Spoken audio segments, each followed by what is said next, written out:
ਦੋਸਤੋ ਕਿਸੇ ਦੇ ਵੀ ਵਿਰੋਧ ਕਰਨ ਦੇ ਦੋ ਕਾਰਨ ਹੁੰਦੇ ਨੇ। ਪਹਿਲਾ ਕਾਰਨ ਹੈ ਕਿ ਆਪ ਤਾਂ ਕੁਝ ਕਰਨਾ ਨਹੀਂ ਤੇ ਦੂਜੇ ਨੂੰ ਕਰਦਾ ਦੇਖ-ਦੇਖ ਸੜੀ ਜਾਣਾ, ਤੇ ਦੂਸਰਾ ਕਾਰਨ ਹੈ ਕਿ ਅੱਜ ਦੇ ਹਾਲਾਤਾਂ ਨੂੰ ਹੋਰ ਜ਼ਿਆਦਾ ਵਧੀਆ ਤੇ ਬਿਹਤਰ ਬਣਾਉਣ ਵਾਸਤੇ ਵਿਰੋਧ ਕਰਨਾ। ਵਿਰੋਧ ਇਸ ਕਰਕੇ ਕਰਨਾ ਕਿ ਆਉਣ ਵਾਲੇ ਸਮੇਂ ਦੇ ਵਿੱਚ ਹਾਲਾਤ ਅੱਜ ਨਾਲੋਂ ਬਿਹਤਰ ਹੋਣ, ਤੇ ਜੇਕਰ ਵਿਰੋਧ ਨਾਲ ਗੱਲ ਨਾ ਬਣੇ ਫਿਰ ਇਨਕਲਾਬ ਆਉਂਦਾ ਹੈ। ਤੇ ਦੋਸਤੋ ਅੱਜ ਦੀ ਵੀਡੀਓ ਵਿੱਚ ਅਸੀਂ ਅਮਰੀਕਨ ਰੈਵੋਲੂਸ਼ਨ ਬਾਰੇ ਗੱਲ ਕਰਨੀ ਹੈ।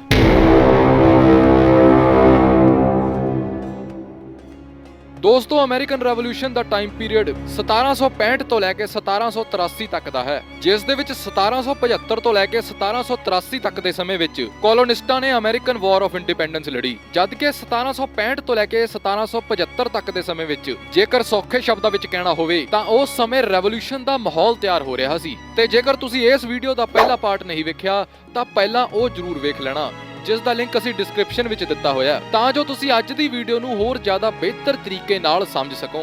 ਸੋ ਦੋਸਤੋ, ਜਿਵੇਂ ਅਸੀਂ ਤੁਹਾਨੂੰ ਪਹਿਲੀ ਵੀਡੀਓ ਦੇ ਵਿੱਚ ਦੱਸਿਆ ਸੀ ਕਿ ਨੈਵੀਗੇਸ਼ਨ ਲਾਜ਼ ਦੀ ਐਨਫੋਰਸਮੈਂਟ ਨੂੰ ਹੋਰ ਜ਼ਿਆਦਾ ਸਖਤ ਕਰਕੇ ਕੋਲੋਨਿਸਟਾਂ ਤੇ ਟੈਕਸਸ ਦਾ ਪ੍ਰੈਸ਼ਰ ਵੱਧ ਗਿਆ ਤੇ ਕਮਾਊ ਵਪਾਰ ਕਰਨਾ ਵੀ ਔਖਾ ਹੋ ਗਿਆ। ਪਰ ਇਹ ਤਾਂ ਸ਼ੁਰੂਆਤ ਹੈ। ਦੋਸਤੋ, ਬ੍ਰਿਟਿਸ਼ ਸਰਕਾਰ ਨੇ 1764 ਦੇ ਵਿੱਚ ਸ਼ੂਗਰ ਐਕਟ ਪਾਸ ਕੀਤਾ ਕਿ ਸ਼ੂਗਰ ਦਾ ਐਕਸਪੋਰਟ ਸਿਰਫ ਇੰਗਲੈਂਡ ਨੂੰ ਹੀ ਕੀਤਾ ਜਾਵੇ, ਤੇ ਇਸ ਕਾਨੂੰਨ ਦਾ ਸਭ ਤੋਂ ਵੱਡਾ ਨੁਕਸਾਨ ਇਹ ਸੀ ਕਿ ਜੇਕਰ ਸਪੇਨ, ਫਰਾਂਸ ਜਾਂ ਫਿਰ ਕਿਸੇ ਵੀ ਹੋਰ ਦੇਸ਼ ਵਿੱਚ ਜਿੱਥੇ ਸ਼ੂਗਰ ਵਧੀਆ ਰੇਟ ਤੇ ਵਿਕ ਰਹੀ ਹੋਵੇ, ਅਮਰੀਕਾ ਉੱਥੇ ਸ਼ੂਗਰ ਨਹੀਂ ਵੇਚ ਸਕਦਾ, ਤੇ ਇੰਗਲੈਂਡ ਦੇ ਵਿੱਚ ਸ਼ੂਗਰ ਕਿਸ ਰੇਟ ਤੇ ਵਿਕੇਗੀ ਇਸ ਦਾ ਫੈਸਲਾ ਵੀ ਇੰਗਲੈਂਡ ਹੀ ਕਰੇਗਾ। ਤੇ ਇਸ ਕਾਨੂੰਨ ਦੇ ਕਾਰਨ ਵਪਾਰੀਆਂ ਦੇ ਅੰਦਰ ਰੋਸ ਪੈਦਾ ਹੋਣਾ ਸ਼ੁਰੂ ਹੋਇਆ, ਕਿਉਂਕਿ ਸ਼ੂਗਰ ਦਾ ਵਪਾਰ ਬਹੁਤ ਹੀ ਫਾਇਦੇਮੰਦ ਸੀ ਤੇ ਇਸ ਕਾਨੂੰਨ ਦੇ ਕਾਰਨ ਮੁਨਾਫਾ ਘਟ ਗਿਆ। ਤੇ ਇਸ ਤੋਂ ਬਾਅਦ 1764 ਵਿੱਚ ਕੁਆਰਟਰਿੰਗ ਐਕਟ ਆਇਆ ਕਿ ਅਮਰੀਕਾ ਦੇ ਵਿੱਚ ਬ੍ਰਿਟਿਸ਼ ਫੌਜ ਦਾ ਸਾਰਾ ਖਰਚਾ ਕੋਲੋਨਿਸਟਾਂ ਨੂੰ ਹੀ ਚੁੱਕਣਾ ਪਊ, ਤੇ ਇਸ ਦੀ ਸਫਾਈ ਦਿੰਦਿਆਂ ਹੋਇਆ ਸਰਕਾਰ ਨੇ ਕਿਹਾ ਕਿ ਇਹ ਫੌਜ ਵੀ ਤਾਂ ਕੋਲੋਨਿਸਟਾਂ ਦੀ ਰਾਖੀ ਵਾਸਤੇ ਹੀ ਹੈ, ਜਿਸ ਦੇ ਵਾਸਤੇ ਉਹਨਾਂ ਨੇ ਟੈਕਸ ਹੋਰ ਜ਼ਿਆਦਾ ਵਧਾ ਦਿੱਤਾ। ਤੇ ਇਸ ਕਾਨੂੰਨ ਦੇ ਦੂਸਰੇ ਹਿੱਸੇ ਵਿੱਚ ਕਿਹਾ ਗਿਆ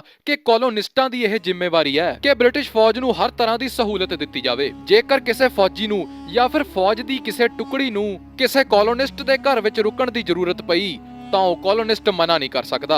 ਫੌਜੀ ਜਦ ਚਾਹਣ ਉਹ ਕੋਲੋਨਿਸਟ ਦੇ ਘਰ ਵਿੱਚ ਰੁਕ ਸਕਦੇ ਨੇ। ਤੇ ਹੁਣ ਤੁਸੀਂ ਆਪ ਹੀ ਅੰਦਾਜ਼ਾ ਲਾਓ ਕਿ ਇਹ ਕਿੰਨਾ ਜ਼ਿਆਦਾ ਵਾਹੀਆਤ ਕਾਨੂੰਨ ਹੈ। ਪਰ ਹਾਲੇ ਤੱਕ ਲੋਕਾਂ ਦੇ ਵਿੱਚ ਸਿਰਫ ਰੋਸ ਪੈਦਾ ਹੋ ਰਿਹਾ ਸੀ। 1765 ਦੇ ਵਿੱਚ ਜਦ ਸਟੈਂਪ ਐਕਟ ਜਾਰੀ ਹੋਇਆ, ਅਸਲ ਵਿਰੋਧ ਤਾਂ ਉਦੋਂ ਸ਼ੁਰੂ ਹੋਇਆ, ਕਿਉਂਕਿ ਇਸ ਕਾਨੂੰਨ ਦੇ ਪਾਸ ਹੋਣ ਦੇ ਨਾਲ ਕਾਲੋਨੀਜ਼ ਵਿੱਚ ਰਹਿਣ ਵਾਲੇ ਪੜ੍ਹੇ ਲਿਖੇ ਲੋਕ ਸਭ ਤੋਂ ਜ਼ਿਆਦਾ ਇਫੈਕਟ ਹੋਏ। ਇਸ ਕਾਨੂੰਨ ਦੇ ਮੁਤਾਬਿਕ ਹਰੇਕ ਲੀਗਲ ਡਾਕੂਮੈਂਟ ਅਤੇ ਨਿਊਜ਼ਪੇਪਰ ਤੇ ਨਾਲ ਹੀ ਕੁਝ ਹੋਰ ਜ਼ਰੂਰੀ ਕਾਗਜ਼ਾਤ ਤੇ ਸਟੈਂਪ ਜ਼ਰੂਰ ਲੱਗਣੀ ਚਾਹੀਦੀ ਹੈ, ਜਿਸ ਦੇ ਵਾਸਤੇ ਲੋਕਾਂ ਨੂੰ ਸਟੈਂਪ ਡਿਊਟੀ ਦੇਣੀ ਪਵੇਗੀ। ਹੁਣ ਦੋਸਤੋ, ਸਟੈਂਪ ਡਿਊਟੀ ਕੋਈ ਬਹੁਤੀ ਮਹਿੰਗੀ ਨਹੀਂ ਸੀ, ਪਰ ਜਿਹੜੀ ਸੰਸਥਾ ਇੱਕ ਦਿਨ ਦੇ ਵਿੱਚ ਸੈਂਕੜੇ ਹੀ ਲੀਗਲ ਡਾਕੂਮੈਂਟ ਜਾਰੀ ਕਰਦੀ ਹੈ, ਜਾਂ ਫਿਰ ਉਹ ਸੰਸਥਾ ਜਿਹੜੀ ਅਖਬਾਰਾਂ ਛਾਪਦੀ ਹੈ, ਉਹਨਾਂ ਸੰਸਥਾਵਾਂ ਵਾਸਤੇ ਤਾਂ ਸਟੈਂਪ ਡਿਊਟੀ ਦਾ ਇੱਕ ਬਹੁਤ ਵੱਡਾ ਖਰਚਾ ਖੜਾ ਹੋ ਜਾਣਾ ਹੈ, ਕਿਉਂਕਿ ਜਿਹੜੀ ਸੰਸਥਾ ਇੱਕ ਦਿਨ ਦੇ ਵਿੱਚ 50,000 ਅਖਬਾਰਾਂ ਛਾਪਦੀ ਹੈ, ਜੇਕਰ ਉਹ ਹਰੇਕ ਅਖਬਾਰ ਤੇ ਸਟੈਂਪ ਲਾਏਗੀ ਤਾਂ ਤੁਸੀਂ ਖੁਦ ਹੀ ਸੋਚ ਸਕਦੇ ਹੋ ਕਿ 50,000 ਸਟੈਂਪਾਂ ਦਾ ਖਰਚਾ ਕਿੰਨਾ ਜ਼ਿਆਦਾ ਹੋਵੇਗਾ। ਤੇ ਇਸ ਕਾਨੂੰਨ ਦਾ ਵਿਰੋਧ ਸਭ ਤੋਂ ਅੱਗੇ ਹੋ ਕੇ ਉਸ ਵਕਤ ਦੇ ਵਕੀਲਾਂ ਤੇ ਪੱਤਰਕਾਰਾਂ ਨੇ ਕੀਤਾ,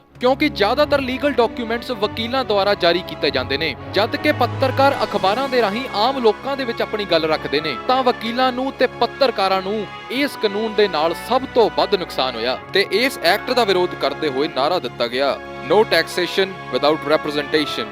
ਦੋਸਤੋ, ਜਿਵੇਂ ਅਸੀਂ ਤੁਹਾਨੂੰ ਪਹਿਲੀ ਵੀਡੀਓ ਦੇ ਵਿੱਚ ਦੱਸਿਆ ਸੀ ਕਿ ਪਾਰਲੀਮੈਂਟ ਆਫ ਲੰਡਨ ਦੇ ਵਿੱਚ ਰਿਪਰੈਜ਼ੈਂਟੇਸ਼ਨ ਦੀ ਇੱਕ ਬਹੁਤ ਵੱਡੀ ਡਿਮਾਂਡ ਸੀ, ਤਾਂ ਇਸ ਨਾਅਰੇ ਦਾ ਮਤਲਬ ਸੀ ਕਿ ਜਦ ਤੱਕ ਸਾਨੂੰ ਰਿਪਰੈਜ਼ੈਂਟੇਸ਼ਨ ਨਹੀਂ ਦਿੱਤੀ ਜਾਂਦੀ ਉਦੋਂ ਤੱਕ ਅਸੀਂ ਟੈਕਸ ਨਹੀਂ ਭਰਾਂਗੇ। ਤੇ ਸਟੈਂਪ ਐਕਟ ਦੇ ਵਿਰੋਧ ਵਿੱਚ ਕੋਲੋਨਿਸਟਾਂ ਨੇ ਇੱਕ ਨਵੀਂ ਸਟੈਂਪ ਜਾਰੀ ਕੀਤੀ, ਜਿਹੜੀ ਕਿ ਤੁਸੀਂ ਸਕਰੀਨ ਤੇ ਦੇਖ ਸਕਦੇ ਹੋ। ਤੇ ਇਸ ਸਟੈਂਪ ਦਾ ਮਤਲਬ ਹੈ ਕਿ ਸਟੈਂਪ ਐਕਟ ਦਾ ਲਾਗੂ ਹੋਣਾ ਸਾਡੇ ਵਾਸਤੇ ਜਾਨਲੇਵਾ ਹੈ, ਤੇ ਅਖਬਾਰਾਂ ਛਾਪਣ ਵਾਲੀ ਸੰਸਥਾ ਨੇ ਸਰਕਾਰ ਦੇ ਕਹੇ ਹੋਏ ਸਟੈਂਪ ਦੇ ਬਜਾਏ ਇਹ ਸਟੈਂਪ ਛਾਪਣਾ ਸ਼ੁਰੂ ਕੀਤਾ, ਜਿਸ ਨਾਲ ਕਿ ਵਿਰੋਧ ਬਹੁਤ ਜ਼ਿਆਦਾ ਵੱਧ ਗਿਆ। ਦੋਸਤੋ, ਸਟੈਂਪ ਐਕਟ ਦਾ ਵਿਰੋਧ ਕਰਦੇ ਹੋਏ ਇੱਕ ਨਵੀਂ ਆਰਗੇਨਾਈਜੇਸ਼ਨ ਖੜੀ ਹੋਈ, ਜਿਸ ਦਾ ਨਾਂ ਸੀ ਸੰਸ ਆਫ ਲਿਬਰਟੀ, ਜਿਸ ਦੇ ਲੀਡਰ ਸੈਮੂਅਲ ਐਡਮਸ ਇੱਕ ਬੜੇ ਹੀ ਕ੍ਰਾਂਤੀਕਾਰੀ ਵਿਚਾਰਾਂ ਵਾਲੇ ਇਨਸਾਨ ਸੀਗੇ। ਤੇ ਉਹਨਾਂ ਦਾ ਮੰਨਣਾ ਸੀ ਕਿ ਜੇਕਰ ਇਸ ਕਾਨੂੰਨ ਦਾ ਵਿਰੋਧ ਕਰਦੇ ਹੋਏ ਉਹਨਾਂ ਨੂੰ ਵਾਇਲੈਂਸ ਵੀ ਕਰਨੀ ਪੈ ਜਾਵੇ ਤਾਂ ਵੀ ਕੋਈ ਪਰਵਾਹ ਨਹੀਂ। ਤੇ ਇਸ ਦੇ ਨਾਲ ਹੀ ਉਹਨਾਂ ਨੇ ਕਿਹਾ ਕਿ ਬ੍ਰਿਟਿਸ਼ ਗੁੱਡਸ ਦਾ ਬਾਇਕਾਟ ਕੀਤਾ ਜਾਵੇ ਤੇ ਬ੍ਰਿਟੇਨ ਦੇ ਨਾਲ ਚੱਲ ਰਿਹਾ ਹਰ ਤਰ੍ਹਾਂ ਦਾ ਵਪਾਰ ਬੰਦ ਕਰ ਦਿੱਤਾ ਜਾਵੇ, ਜਿਸ ਦੇ ਕਰਕੇ ਲੋਕਾਂ ਦੇ ਵਿੱਚ ਇੰਨਾ ਜੋਸ਼ ਪੈਦਾ ਹੋਇਆ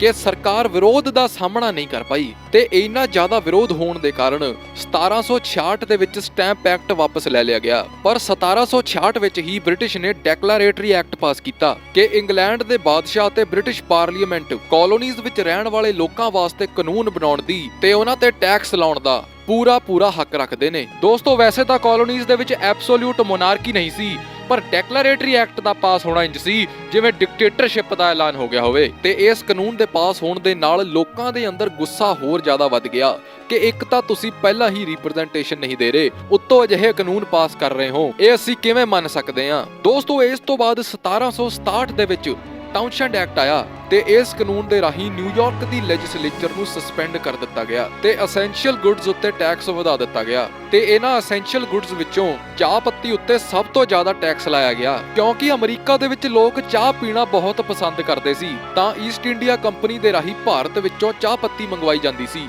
ਕਿਉਂਕਿ ਈਸਟ ਇੰਡੀਆ ਕੰਪਨੀ ਚਾਹ ਦਾ ਬਹੁਤ ਵੱਡਾ ਵਪਾਰ ਕਰਦੀ ਸੀ। ਤੇ ਇਸ ਕਾਨੂੰਨ ਨੇ ਫੌਜੀਆਂ ਨੂੰ ਇਹ ਤਾਕਤ ਦੇ ਦਿੱਤੀ ਕਿ ਉਹ ਬਿਨਾਂ ਕਿਸੇ ਵਾਰੰਟ ਤੋਂ ਕਿਸੇ ਦੇ ਵੀ ਘਰ ਵਿੱਚ ਜਾ ਕੇ ਤਲਾਸ਼ੀ ਲੈ ਸਕਦੇ ਨੇ। ਤੇ ਦੋਸਤੋ, 1770 ਦੇ ਵਿੱਚ ਕੁਝ ਅਜਿਹਾ ਹੋਇਆ ਜਿਸ ਦੇ ਬਾਅਦ ਕਲੋਨਿਸਟਾਂ ਦਾ ਵਿਰੋਧ ਇਨਕਲਾਬ ਦੇ ਵਿੱਚ ਬਦਲ ਗਿਆ। ਬੋਸਟਨ ਮੈਸੇਕਰ 1770 ਦੇ ਵਿੱਚ ਬ੍ਰਿਟਿਸ਼ ਫੌਜੀਆਂ ਨੇ ਵਿਰੋਧ ਕਰਦੇ ਹੋਏ ਲੋਕਾਂ ਤੇ ਗੋਲੀਆਂ ਚਲਾ ਦਿੱਤੀਆਂ ਜਿਸ ਦੇ ਵਿੱਚ 5 ਪ੍ਰੋਟੈਸਟਰ ਮਾਰੇ ਗਏ। ਤੇ ਇਸ ਹਾਦਸੇ ਨੂੰ ਸੈਮੂਅਲ ਐਡਮਸ, ਜਿਹੜੇ ਕਿ ਇੱਕ ਕ੍ਰਾਂਤੀਕਾਰੀ ਵਿਚਾਰਾਂ ਵਾਲੇ ਪੈਟਰੀਅਟ ਸੀਗੇ, ਉਹਨਾਂ ਨੇ ਇਸ ਨੂੰ ਬ੍ਰਿਟੇਨ ਦੇ ਖਿਲਾਫ ਇੱਕ ਪ੍ਰੋਪਾਗੈਂਡਾ ਦੀ ਤਰ੍ਹਾਂ ਇਸਤੇਮਾਲ ਕੀਤਾ। ਜਿਹੜੀ ਤਸਵੀਰ ਤੁਸੀਂ ਸਕਰੀਨ ਤੇ ਦੇਖ ਰਹੇ ਹੋ, ਇਸ ਤਸਵੀਰ ਨੂੰ ਲੋਕਾਂ ਦੇ ਵਿੱਚ ਬਹੁਤ ਹੀ ਜ਼ੋਰਾਂ ਸ਼ੋਰਾਂ ਦੇ ਨਾਲ ਪ੍ਰਚਾਰਿਆ ਗਿਆ ਸੀ ਜਿਸ ਦੇ ਨਾਲ ਕਿ ਆਮ ਲੋਕਾਂ ਦਾ ਓਪੀਨੀਅਨ ਵੀ ਸਰਕਾਰ ਦੇ ਵਿਰੁੱਧ ਹੋ ਗਿਆ। ਹੁਣ ਤੱਕ ਤਾਂ ਲੋਕ ਸਿਰਫ ਵਾਧੂ ਟੈਕਸਸ ਤੋਂ ਦੁਖੀ ਸੀ, ਪਰ ਇਸ ਹਾਦਸੇ ਤੋਂ ਬਾਅਦ ਸਰਕਾਰ ਲੋਕਾਂ ਦੇ ਵਿੱਚ ਇੱਕ ਜ਼ਾਲਮ ਹਕੂਮਤ ਦਾ ਰੂਪ ਲੈ ਚੁੱਕੀ ਸੀ। ਦੋਸਤੋ, 1773 ਦੇ ਵਿੱਚ ਟੀ ਐਕਟ ਲਿਆਂਦਾ ਗਿਆ ਜਿਸ ਦੇ ਮੁਤਾਬਕ ਬ੍ਰਿਟੇਨ ਨੇ ਕਈ ਚੀਜ਼ਾਂ ਤੇ ਟੈਕਸ ਹਟਾ ਦਿੱਤਾ ਪਰ ਚਾਹ ਪੱਤੀ ਤੇ ਟੈਕਸ ਹੋਰ ਜ਼ਿਆਦਾ ਵਧਾ ਦਿੱਤਾ। ਪਰ ਦੋਸਤੋ, ਹੁਣ ਤੱਕ ਤਾਂ ਲੋਕਾਂ ਦੇ ਅੰਦਰ ਇਨਕਲਾਬ ਦੀ ਇੱਕ ਲਹਿਰ ਚੱਲ ਪਈ ਸੀ ਤਾਂ ਇਹ ਕਾਨੂੰਨ ਵੀ ਲੋਕਾਂ ਨੇ ਕਿੱਥੇ ਹੀ ਮੰਨਣਾ ਸੀ। ਤੇ ਇਸ ਕਾਨੂੰਨ ਦਾ ਵਿਰੋਧ ਕਰਦੇ ਹੋਏ ਸੰਸ ਆਫ ਲਿਬਰਟੀ ਵਾਲਿਆਂ ਨੇ ਕਿਹਾ ਕਿ ਜਿਸ ਜਹਾਜ਼ ਤੇ ਚਾਹ ਪੱਤੀ ਲਿਆਂਦੀ ਜਾਵੇਗੀ ਉਸ ਜਹਾਜ਼ ਤੋਂ ਅਸੀਂ ਚਾਹ ਪੱਤੀ ਉਤਰਨ ਨਹੀਂ ਦੇਵਾਂਗੇ। ਜੇ ਉੱਤਰ ਵੀ ਗਈ ਤਾਂ ਦੁਕਾਨਾਂ ਤੱਕ ਪਹੁੰਚਣ ਨਹੀਂ ਦੇਵਾਂਗੇ ਤੇ ਜੇ ਦੁਕਾਨਾਂ ਤੱਕ ਆ ਵੀ ਗਈ ਤਾਂ ਅਸੀਂ ਖਰੀਦਾਂਗੇ ਨਹੀਂ।